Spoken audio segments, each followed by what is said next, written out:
అందరికీ నమస్కారం. ప్రహ్లాద భక్త వరదుడు నరసింహుడు, శ్రీకరుడు శుభకరుడు అయిన నృసింహ జయంతి రోజు నరసింహస్వామిని ప్రసన్నం చేసుకోవాలంటే ఏమి చేయాలి అనే విషయాలను మనం ఇప్పుడు తెలుసుకుందాం. శ్రీమన్నారాయణుడు లోక కళ్యాణం కోసం స్వీకరించిన దశావతారాల్లో 4వది శ్రీ నృసింహావతారం. అసలు శ్రీ మహావిష్ణువు నరసింహావతారం ఎందుకు స్వీకరించాడు, ఆ అవతారం పరమార్థం ఏమిటో ఇప్పుడు తెలుసుకుందాం. కశ్యప ప్రజాపతికి అతని భార్య దితికి హిరణ్యాక్షుడు, హిరణ్యకశ్యపుడు అనే 2 కుమారులు జన్మిస్తారు. హిరణ్యాక్షుడు అమితమైన బలంతో గర్వంతో విర్రవీగి దేవతలను యుద్ధంలో ఓడించి భయభ్రాంతులను చేయసాగాడు.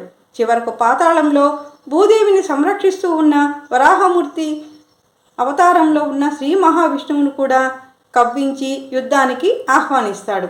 అప్పుడు జరిగిన భీకరమైన యుద్ధంలో హిరణ్యాక్షుడు మరణించాడు.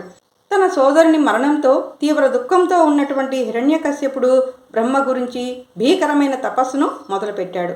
అతని తపస్సు ధాటికి ముల్లోకాలు కంపించిపోయాయి. ఈ తపస్సుకు హిరణ్యకశ్యపుని శరీరం ఎముకల గూడులా మారింది. చివరకు బ్రహ్మదేవుడు ప్రత్యక్షమై తన కమండలంలోని జలాన్ని హిరణ్యకశ్యపుని శరీరంపై చల్లగానే అతని శరీరం నవయౌవనంగా వజ్ర సదృశంగా మారింది.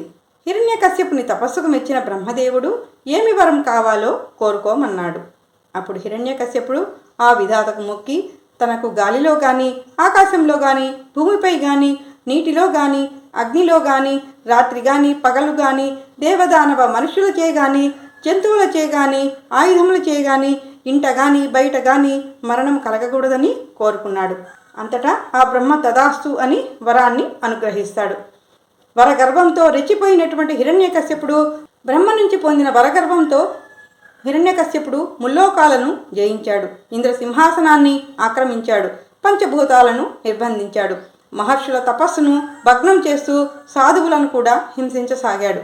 అతని ఆగడాలను భరించలేక దేవతలంతా ఆ విష్ణుమూర్తికి మొరపెట్టుకున్నారు. విష్ణుమూర్తి దేవతలకు అభయమిస్తాడు. హిరణ్యకశ్యపుడు యుద్ధకాంక్షతో రగిలిపోతూ విధ్వంసం సృష్టిస్తున్న సమయంలో అదును చూసుకుని దేవతలు అతని రాజ్యంపై దండెత్తి గర్భవతి అయిన హిరణ్యకశ్యపుని భార్య లీలావతిని ఇంద్రుడు చెరబట్టబోగా నారదుడు ఇంద్రుని మందలించి లీలావతిని తన ఆశ్రమానికి తీసుకుపోతాడు. అక్కడ నిరంతరం నారాయణుని నామస్మరణంలో నారదుడు భక్తి కీర్తనలు చేస్తూ ఉండగా లీలావతి కడుపులో నుంచే అవన్నీ విన్నటువంటి ఆ శిశువు పుట్టకముందే నారాయణునికి గొప్ప భక్తుడవుతాడు. హిరణ్యకశ్యపుడు రాజ్యానికి తిరిగి రాగానే నారదుడు లీలావతిని అతనికి తిరిగి అప్పగిస్తాడు. కొన్ని రోజులకు విష్ణు ద్వేషి హిరణ్యకశ్యపుని ఇంట మహాభక్తుడు ప్రహ్లాదుడు జన్మిస్తాడు.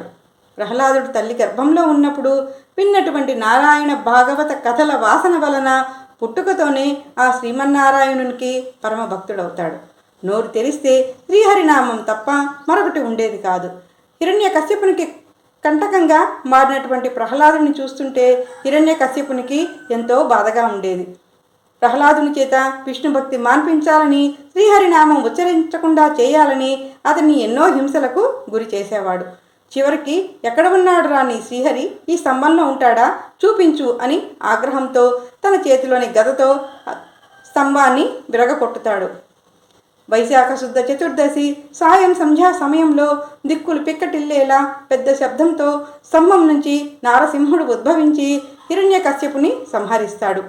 బ్రహ్మ హిరణ్యకశ్యపునికి ఇచ్చిన వరం ప్రకారం పగలు కానీ రాత్రి కానీ కానటువంటి సంధ్యా సమయంలో ఇంటా బయట కానీ గడప మీద ఆయుధం లేకుండా నరుడు కానీ జంతువు కానీ నారసింహావతారంలో ప్రాణం ఉన్నవి ప్రాణం లేనివి అయిన చేతి గోళ్లతో హిరణ్యకశ్యపుని కడుపు చీల్చి అతనిని సంహరిస్తాడు. ఇలా నరసింహుని ఉద్భవం గురించి విన్నటువంటి వారికి సకల అభీష్టాలు నెరవేరుతాయి. నృసింహ జయంతి రోజు నరసింహస్వామి ఉగ్రరూపాన్ని శాంతింపజేయడానికి స్వామికి వడపప్పు పానకం నివేదించాలి.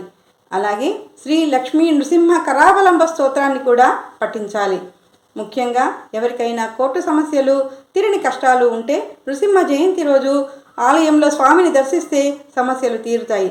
ఎప్పుడు కోపంతో ఆవేశంతో ఉండేవారు ప్రతిరోజు సాయం సంధ్యావేళ శ్రీ లక్ష్మీ నృసింహ కరావలంబ స్తోత్రం చదువుకుంటే ప్రశాంతతను పొందుతారు. నృసింహ జయంతి రోజు నరసింహుని అవతార కథ విన్నా చదివినా సమస్త ఈతి బాధలు తీరిపోతాయి. శ్రీ లక్ష్మీ నృసింహ మమదేవి కరావలంబం. ఓం నమో నారసింహాయ నమః.